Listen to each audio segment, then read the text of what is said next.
ಸಾಬೂನು, ಹುಣಸೆ ಹಣ್ಣಿನ ದ್ರಾವಣ, ಸಕ್ಕರೆ, ಸುಣ್ಣದ ದ್ರಾವಣ, ಟೊಮೆಟೊ ರಸ ಮತ್ತು ವಿನೆಗರ್, ಅಡಿಗೆ ಸೋಡಾ, ಉಪ್ಪು, ನಿಂಬೆ ರಸ, ಮೊಸರು.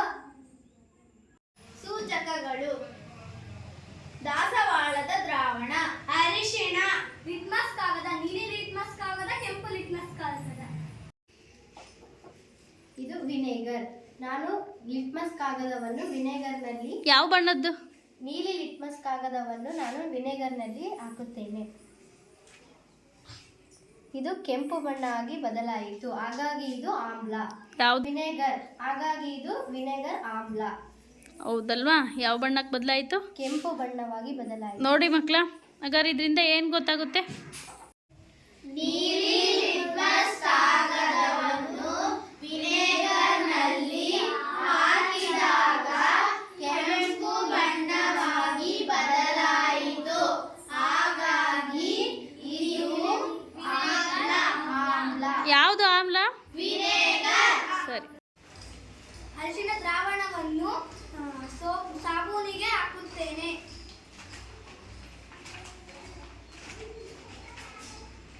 ಅರಿಶಿಣ ದ್ರಾವಣವನ್ನು ಸಾಬೂನಿಗೆ ಹಾಕಿದಾಗ ಕೆಂಪು ಕಲರಿಗೆ ಬದಲಾಯಿತು. ಕೆಂಪು ಬಣ್ಣ ಬಂತ? ತೋರಿಸು. ಹಾಂ, ಬದಲಾಯಿತು. ನೋಡಿ ಮಕ್ಕಳ, ತೋರಿಸಿ, ಎಲ್ರಿಗೂ ತೋರಿಸ್ರಿ. ನಿಂದಪ್ಪ. ದಾಸವಾಳ ಹೂವಿನ ರಸವನ್ನು ಸಾಬೂನಿಗೆ ಬೆರೆಸಿದಾಗ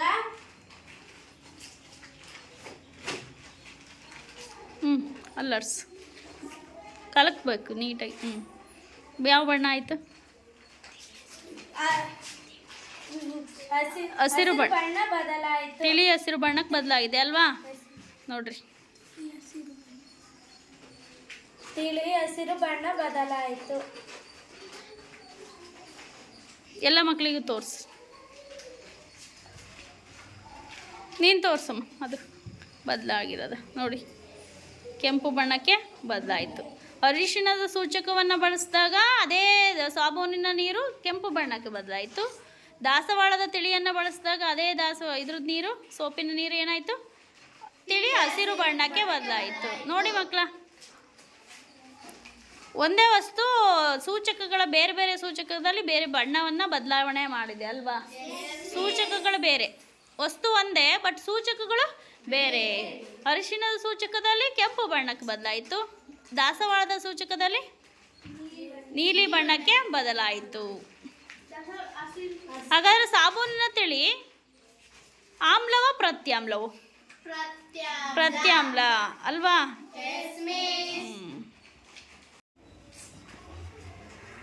ದಾಸವಾಳ ದ್ರಾವಣವನ್ನು ಅಡಿಗೆ ಸೋಡಕ್ಕೆ ಬೆರೆಸಿದಾಗ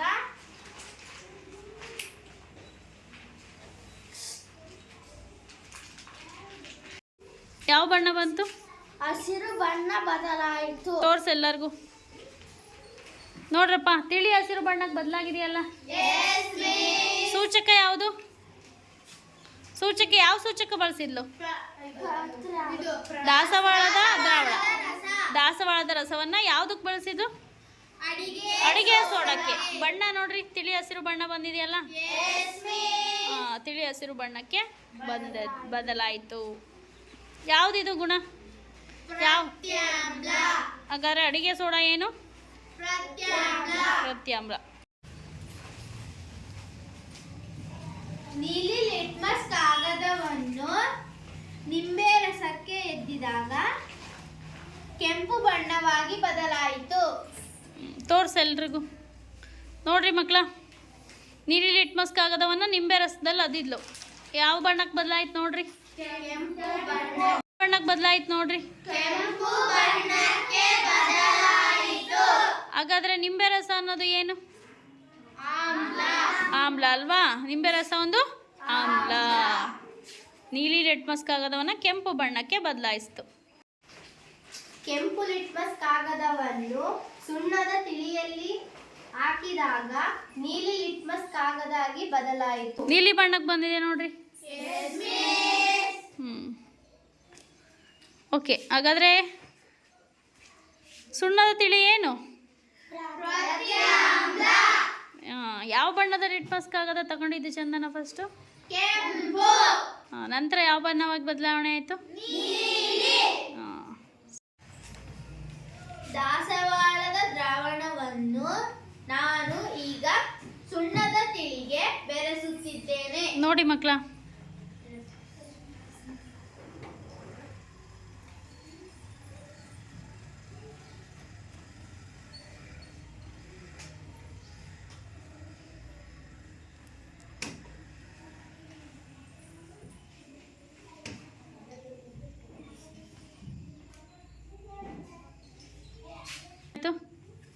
ಈಗ ಇದು ಹಸಿರು ಬಣ್ಣಕ್ಕೆ ಬದಲಾಗಿದೆ. ತಿಳಿ ಹಸಿರು ಬಣ್ಣಕ್ಕೆ ಬದಲಾಯ್ತಲ್ವಾ? ನೋಡಿ ಮಕ್ಕಳ, ಕಾಣ್ತಾ ಇದೆಯಾ? ಹಾಂ, ನೋಡ್ರಿ, ದಾಸವಾಳದ ದ್ರಾವಣಕ್ಕೆ ಯಾವುದು ಸುಣ್ಣದ ತಿಳಿಯನ್ನು ಬಳಸಿದಾಗ ತಿಳಿ ಹಸಿರು ಬಣ್ಣಕ್ಕೆ ಬದಲಾವಣೆ ಆಯಿತು. ಈ ಒಂದೊಂದು ಸೂಚಕದಲ್ಲಿ ಒಂದೊಂದು ಬಣ್ಣವಾಗಿ ಬದಲಾವಣೆ ಆಗ್ತವೆ, ಆಮ್ಲ ಮತ್ತು ಪ್ರತ್ಯಾಮ್ಲಗಳು. ಮೊಸರಿನಲ್ಲಿ ದಾಸವಾಳ ತಿಳಿ ಹಾಕುತ್ತೇನೆ. ತಿಳಿ ಹಸಿರು ಬಣ್ಣಕ್ಕೆ ಬದಲಾವಣೆ ಆಯಿತು. ನೋಡ್ರಿ, ತೋರ್ಸ್ ಎಲ್ಲರಿಗೂ. ತಿಳಿ ಹಸಿರು ಬಣ್ಣಕ್ಕೆ ಬದಲಾವಣೆ ಆಗಿದೆ. ತಿಳಿ ನಿಂಬೆ ರಸಕ್ಕೆ ಅರಿಶಿಣ ದ್ರಾವಣವನ್ನು ಹಾಕಿದಾಗ ಬದಲಾಗುವ ಬಣ್ಣ ಯಾವುದು ಎಂದು ತಿಳಿಯಲು. ಸಕ್ಕರೆ ರಸಕ್ಕೆ ಅರಿಶಿನ ದ್ರಾವಣವನ್ನು ಬೆರೆಸುತ್ತೇನೆ.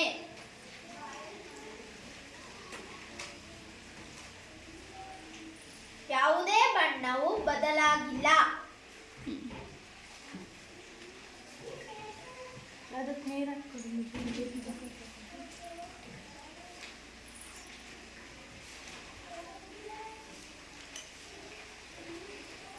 ಇದು ಯಾವುದೇ ಬಣ್ಣಕ್ಕೆ ಬದಲಾಗಿಲ್ಲ. ಹಾಗಾಗಿ ಸಕ್ಕರೆಯ ದ್ರಾವಣ ಮತ್ತು ಉಪ್ಪಿನ ದ್ರಾವಣ ಎಂಥ ದ್ರಾವಣಗಳು ಅನ್ಬೋದು? ತಟಸ್ಥ ದ್ರಾವಣಗಳು. ಯಾವುದೇ ಬಣ್ಣ ಬದಲಾವಣೆ ಆಗುವುದಿಲ್ಲ.